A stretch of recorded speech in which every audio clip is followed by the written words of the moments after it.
A person wearing a tan ranger uniform and cowboy hat stands at a microphone holding papers, facing a presentation screen displaying a map.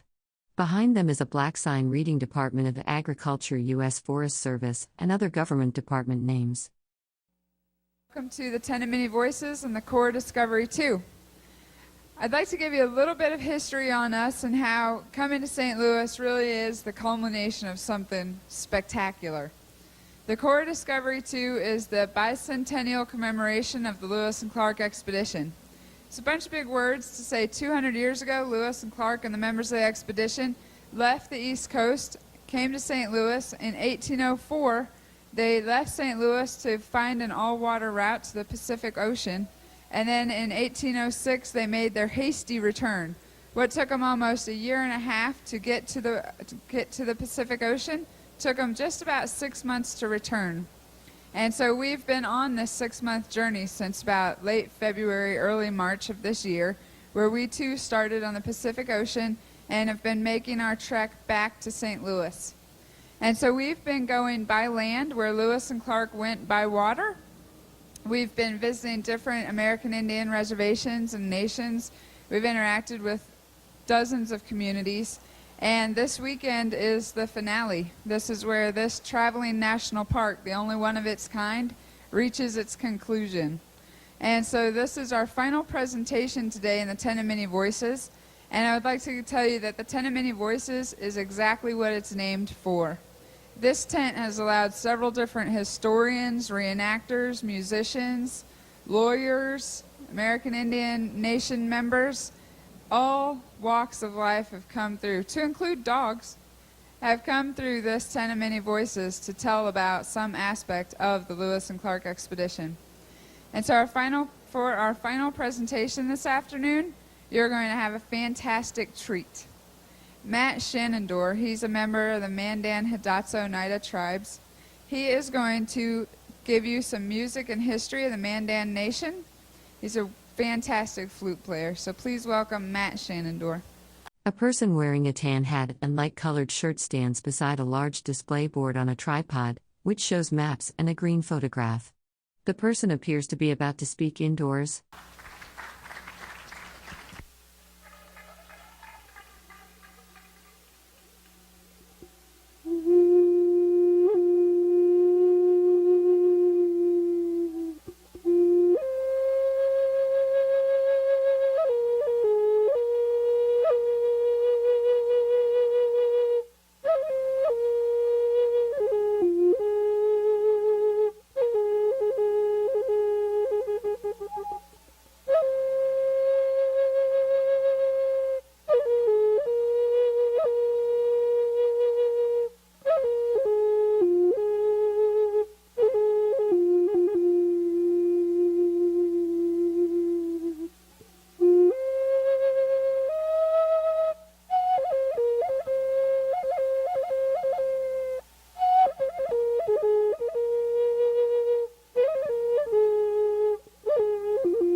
A person wearing a black jacket and light-colored jeans stands at a microphone on a stage. Behind them is a banner with text referencing the Department of Agriculture and Department of Education. Display boards are visible to the left.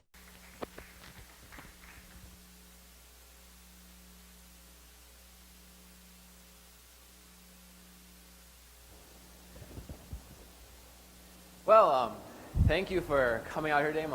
My final performance here in the Tent of Many Voices. As she said, my name is Matt Schanandore, and I'm an enrolled member from the Fort Berthold community and reservation. My ancestry goes back to the Mandans and Hidatsa people, coming out of the Missouri Valley area in North Dakota. And I also have a descendant of the Oneida tribe from Wisconsin. A person in a dark jacket speaks while holding papers, standing at a podium indoors.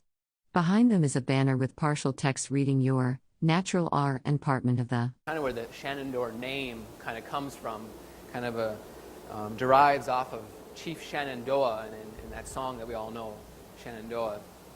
But today, though, I've come here to play a little bit of the flute music as well as talk to you a little bit about the Mandan, some stories that I was told from my grandmother growing up.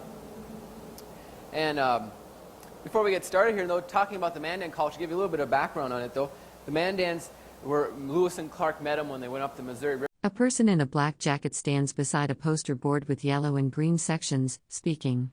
Behind them is part of a wooden podium and signage that reads Reculture, Nat and E, Department and Occasion. River in 1804, and just before, about 20-year time period before Lewis and Clark came up the river, the Mandans were actually living south of where Lewis and Clark met them. And this area of the Missouri River was a very large area of the Missouri River where the Mandan lived, and they were numbered in the thousands. There was almost 15,000 Mandan living in this area just up to about the 1780s. And so these were massive communities that lived in this area, and that's kind of the history that I speak about, is that time period just before Lewis and Clark came up the river here. And there's a village that we have up there, a state park in North Dakota called the Onaslant Village, and it's a Mandan. A person in a black shirt stands at a presentation board displaying maps and images. Behind them, a wooden podium and signage reading Ment of Agriculture and Crest Service, Department of Education are visible. Village site, and there we tell the story of the Mandan people, and I've been telling that story for a number of years, and I'll relate back to that a little bit later here. But the Mandan culture, though, nothing was ever written down, and so with that, everything was passed on orally. Oral traditions, oral stories, oral histories, the language passed on. And so with that, it's a key part of the Mandan culture and the tradition of many native cultures that their history be passed on orally to the upcoming generations. And I think that's such an important part to learn from all. A person in a black jacket stands at a microphone beside a display board showing maps. Behind them is a wooden podium and a white backdrop with partial text visible reading Natural Res. ENT of the R, and Department of the E. All these stories and cultures that have come together for the Lewis and Clark journey here. The stories, multiple stories being told about Lewis and Clark as they traveled all the way to the Pacific coast and came back through this area. Those same stories we can learn from that have been passed on for multiple generations. But there is a set of stories, though, that I want to begin with, and these are called creation stories. And in the Mandan culture, there's stories that talk about how everything came to be. The river, the trees, the sky, the birds, the people themselves, the Oneida, how they became. A person in a dark jacket stands at a podium in a tent, gesturing while speaking. A presentation board displaying maps is visible to their left. Text on a banner behind them references agriculture, natural resources, education, and Bureau of Indian Affairs. How they came to be where they were. And those were all considered creation stories, and the flute itself also has a creation story, and that story talks about how this instrument, this sound, how it became part of the Mandan culture here. So I want to begin with that story here for you today. But this story, though, it starts out with a warrior, and he set out to find food for his family. And this strong warrior was tracking the game along the riverbanked areas, and in North. A person in a dark jacket and jeans stands at a podium inside a tent, gesturing while speaking. A map is displayed on an easel beside them. Government agency signage is visible on the right side of the frame. In Dakota, we have large forested areas of cottonwood trees, these really tall trees that grow, and this warrior was down in this wooded area along the river, and he was tracking the game, and while this young warrior, he got turned around in this forest, and he really didn't know which way he wanted to get out, and nightfall was coming too, so it became dark. So this warrior bedded down for the night. And this warrior, he laid beside one of these massive cottonwood trees, and he listened to all the night sounds that you hear, the owls. A person in a black jacket stands at a microphone on a small stage, gesturing with one hand while speaking. Behind them is a wooden podium and a banner listing federal departments including the U.S. Forest Service and Bureau of Indian Affairs. Crickets, the wind blowing through the leaves of these trees. And it was a very calming sound, listening to all these night sounds as they came together. Well, there was a sound that came about that this warrior had never heard before. It was a eerie, ghostly sound that blew through these leaves.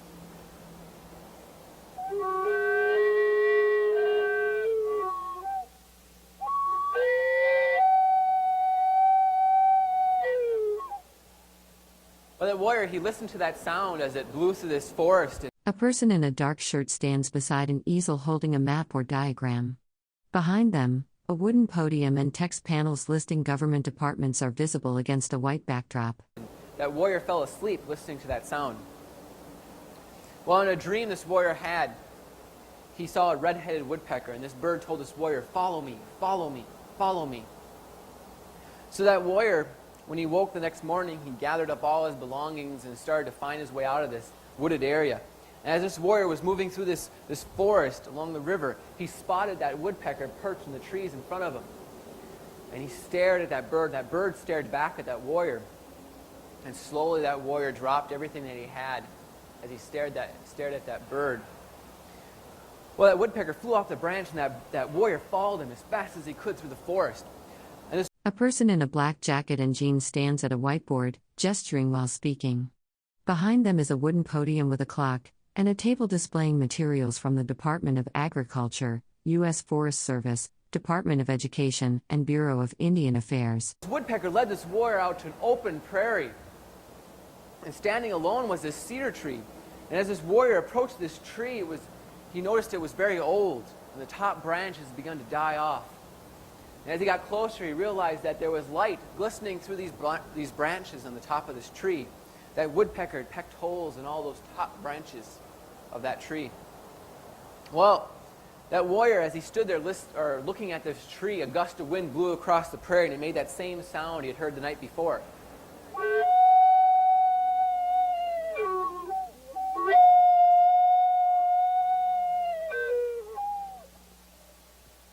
A person in a black jacket stands at a flip chart on a tripod, pointing to a map or diagram.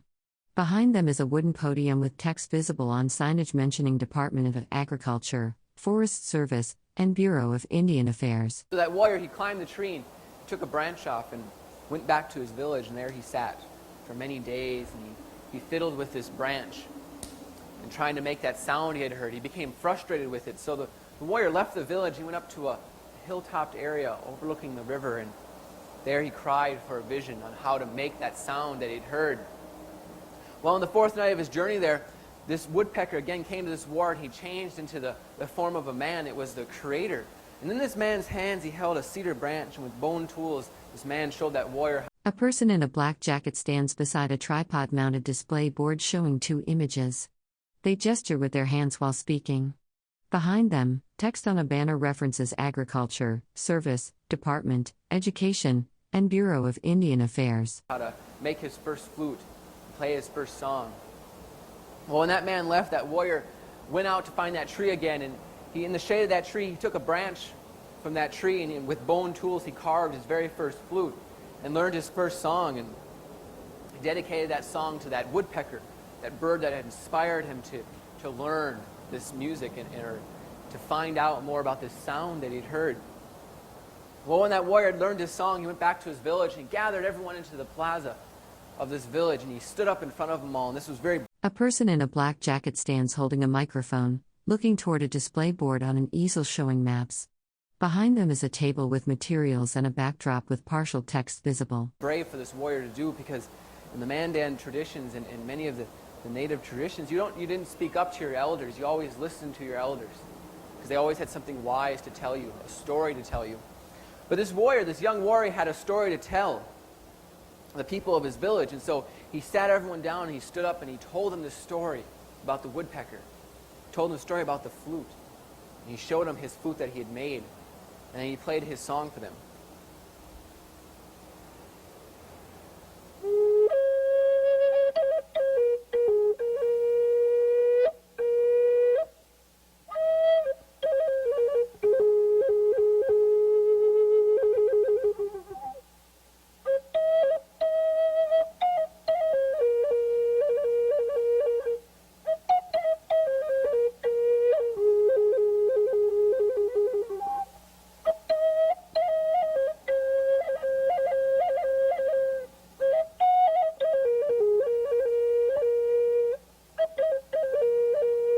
A person in a black shirt stands at a microphone, gesturing while speaking.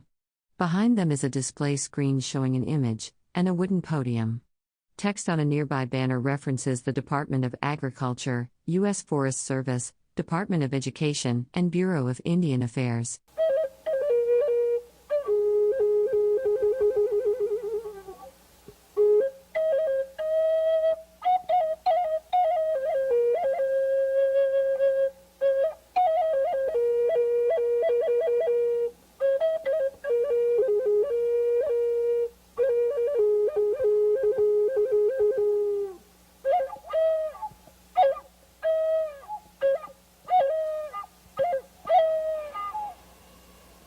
So that warrior, he played the song for the people of the village. A person in a dark jacket stands beside an easel holding a framed image, gesturing with one hand while speaking.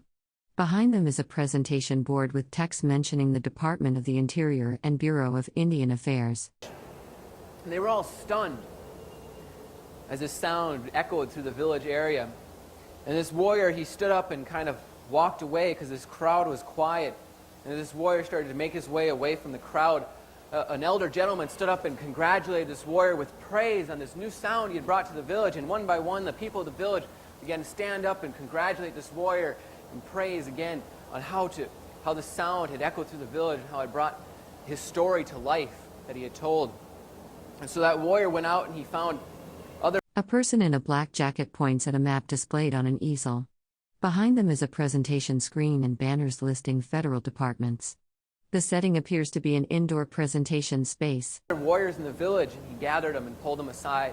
He gave them a piece of that cedar tree, and with bone tools, he showed them how to make their own flutes and told them to go out to the surroundings around them and find inspiration for their songs so that they too could teach this to their sons and teach this to their grandsons so that the story of the flute and the flute players and makers would always be part of the Mandan culture.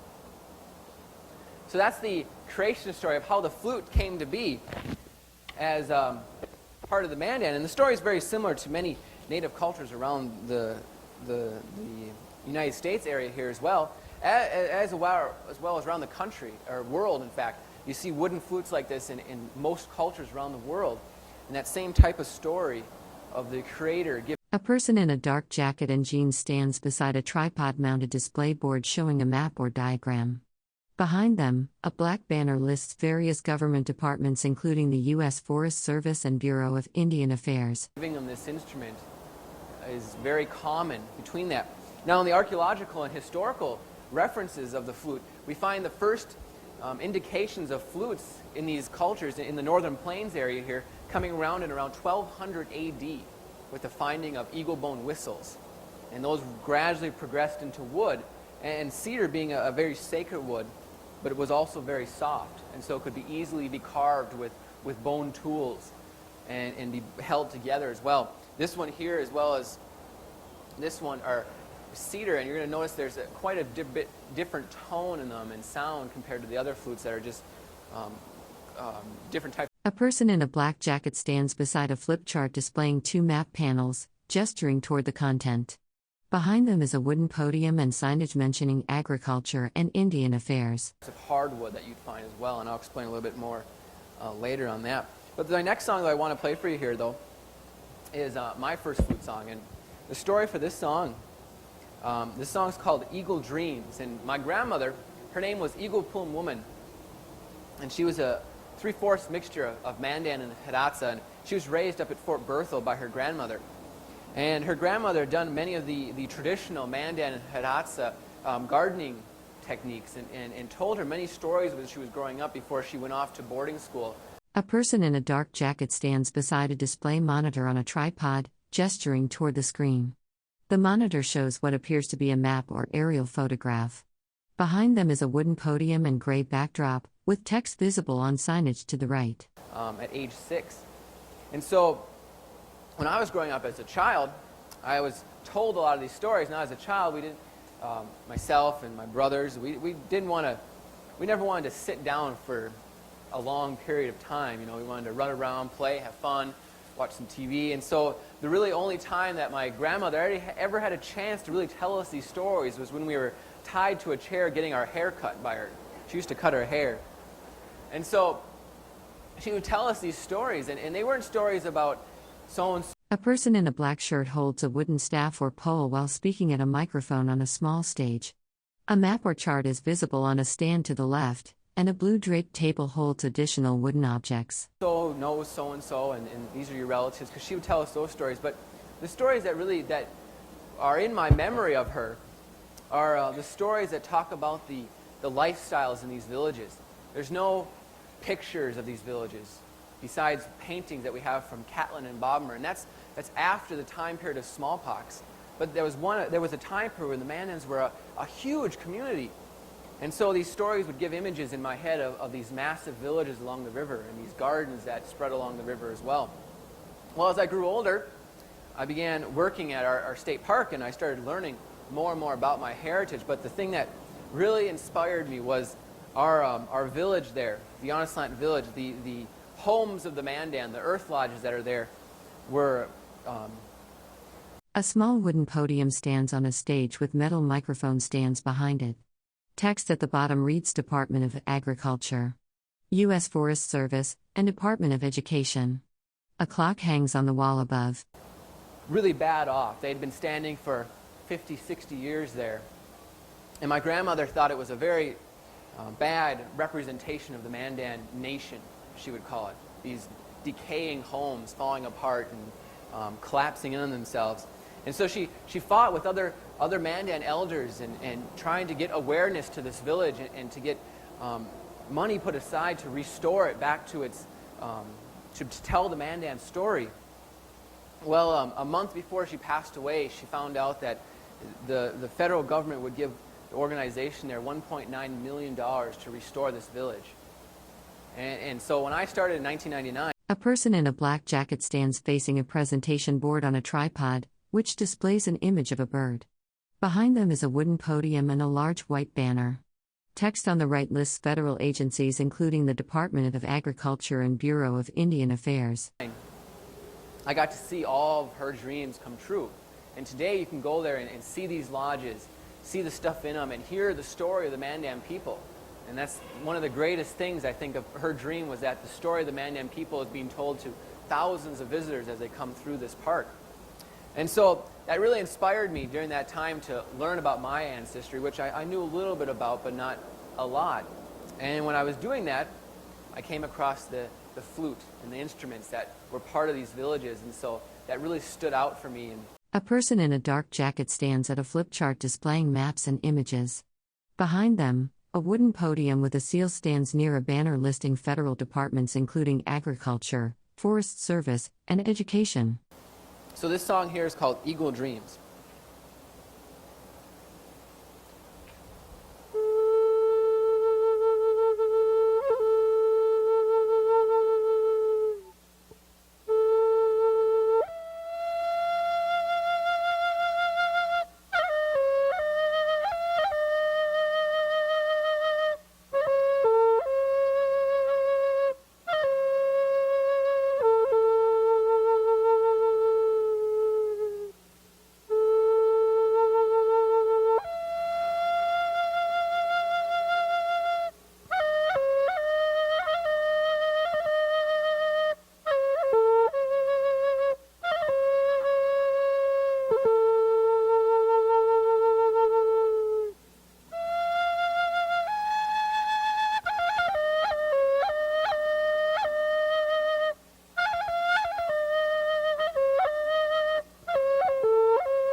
Now, getting to the Mandan, living along these villages here, these massive villages, as I said, there was about 15,000 people strong that lived along these villages. And the Mandans were gardeners. They farmed the floodplains of this Missouri River out here. And they had massive gardens. And in these gardens, the Mandans grew corn and beans and squash and sunflower. And this was the money for the Mandans.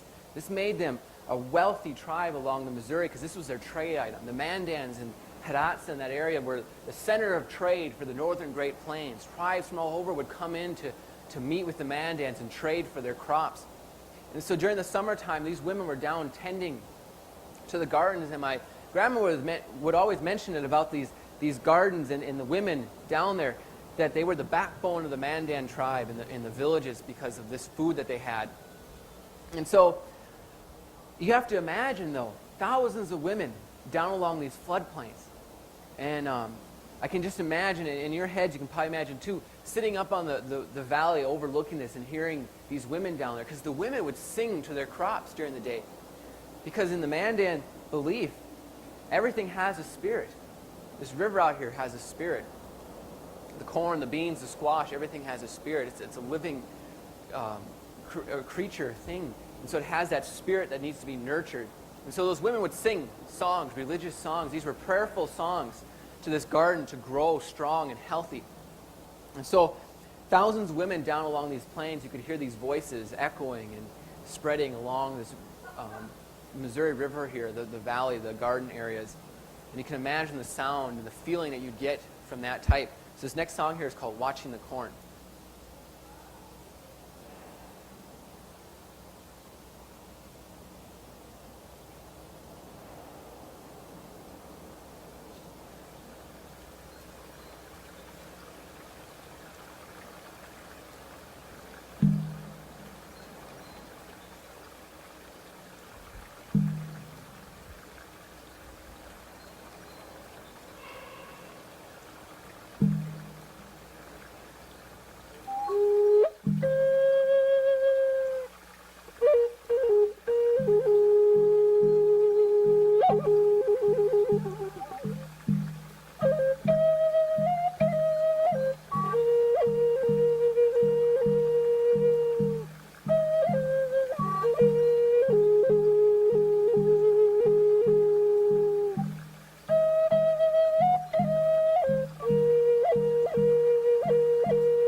Now there was,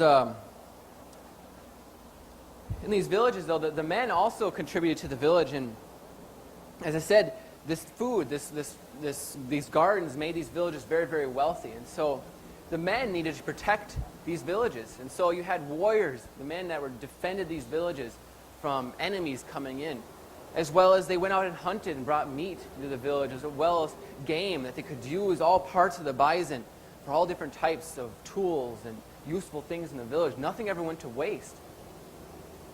But something came through this area that these men, these strong warriors, the Mandan nation could not fend off. And what that was smallpox coming into these villages here, and it's made its way all the way up into the northern Great Plains, and it affected the Mandans just like it affected nations and civilizations all around the world. That same disease affected the Mandans. And for the Mandans, as I've been telling you, is their culture was passed on orally to the upcoming generations. And so with that, he must like my program out there. He can hear me. But with the Mandan nation, everything passed on stories. So as these people died off in large numbers, stories began to die off with them and were lost forever. And one of the areas of these villages, or the population of the village that was affected the worst, were the elders, because of they weren't strong enough to fight that disease. I mean, you could survive from smallpox, but rare numbers ever did survive that disease, and it was usually the strong and healthy individuals. So some elders would die, and those stories, if they hadn't told or passed on that information, that would go with them. And when my grandmother was alive, she'd always, when friends up on reservation or even siblings of hers, when they would die or pass on, she'd always say there was a great wealth of knowledge that was lost there. And when she passed away, I felt the same way. I felt there was a loss of knowledge. I didn't know everything that I should have known before she had left. And she oftentimes compared it to a set of encyclopedias burning up, and you couldn't access that information. And we don't really use encyclopedias today, but imagine if your internet cord got cut and you couldn't search the internet. You had that same loss, that you were lost. You didn't have that information. And so this next song here is called A Grandparent's Farewell, because these elders of these villages were the most respected people in the whole village. I was taught growing up as a child, you never looked your elders in the eye. And so you always looked away, and you always listened to them. If they had something to say, you never talked while they were talking. And so they were very well respected because of the wisdom that they had and the knowledge that they had from these villages. So the next song, again, is called A Grandparent's Farewell.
Well, as this disease went through the village, warriors, these strong warriors that would protect them from enemies coming into the tribe, gathered around, and these warriors would gather around, oftentimes around a drum. And for the Mandan culture and many cultures around the world, a drum is one of the most sacred instruments that can be part of that village. The drum is never left unattended. There's prayers for the drum. There's even tobacco offered to the drum. And because it mimics the first sound we hear as a child in the womb of our mother, we hear that heartbeat, that beat of life, as some may call it. And that drum really represents that beat that keeps life going. And so these warriors would gather around this drum and they'd sing songs, and these songs were prayerful songs. They were powerful medicine to ward off these evil spirits that had come into the village. And that's really what they thought that disease was evil spirits coming through this village. So this next song here, you'll hear those warriors and those voices coming together.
We'll have a couple last songs here for you.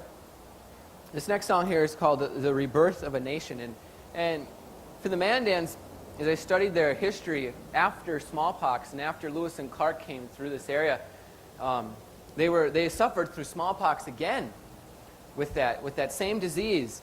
And for the Mandans, in 50 years, the Mandans had gone from this massive tribe, 15,000, down to less than 1,000 people in 50 years. And so you can imagine what stories, what songs, what traditions were lost during that time period.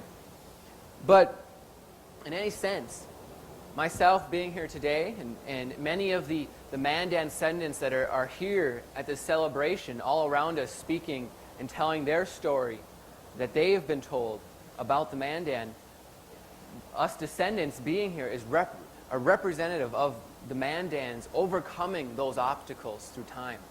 Overcoming that. And the reason that they were able to overcome that is because the stories, those simple stories that were told to the children as they were growing up, to the teenagers as they started to learn their ways around the village, those simple stories being told to each generation has been able to have the Mandan still around today and make sure that those stories are still around, and that still happens today.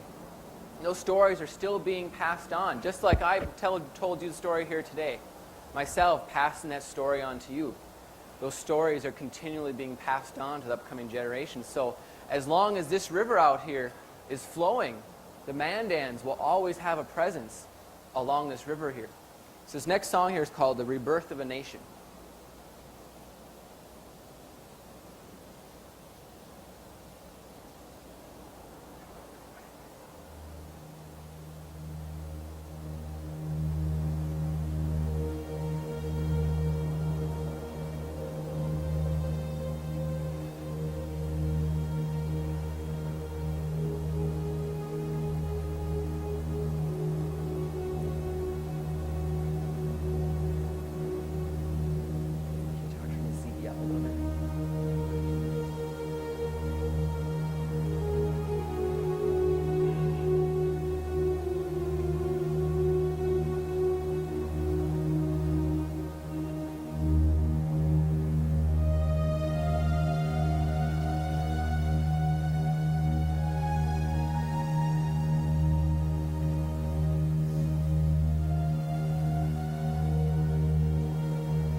Well, I have one last song here to close with.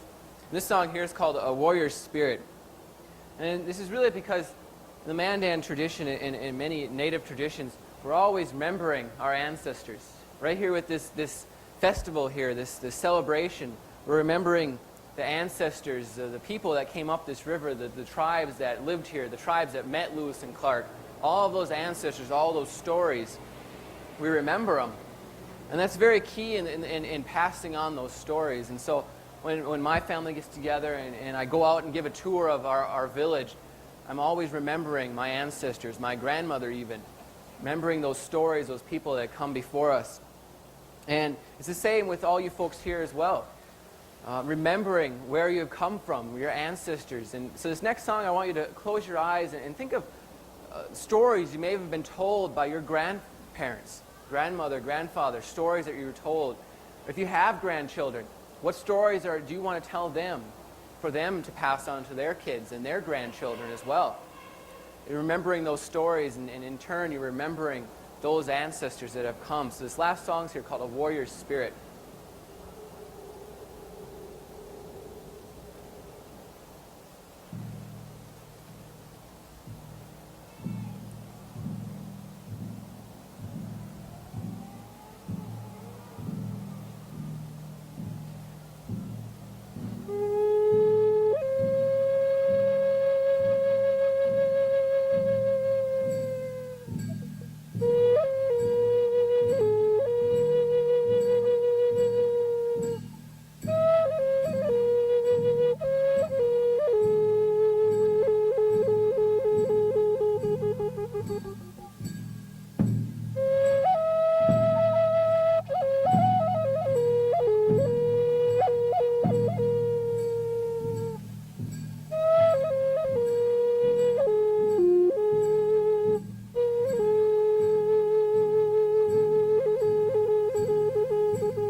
All right, well, I thank you for coming out here today and taking in the celebration here. Make sure you take in everything around here today. But thanks for listening to me and spending some time here in the tent with me.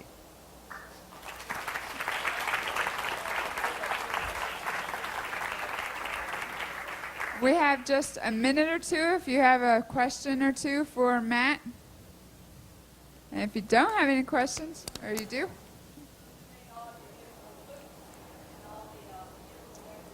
I have a couple of gentlemen up at my reservation up at Fort Berthold that make them for me. I'm learning how to make them. It's really hard artwork to work with, so I haven't really got it down pat yet. So hopefully sometime I'll get it down. But right now I have a couple of gentlemen that are flute makers up there that make them. My great uncle was a flute maker in the Mandan. Actually, this one's new. I had it just for this, so I haven't washed it yet. So you'll have to ask my mother on that one, though.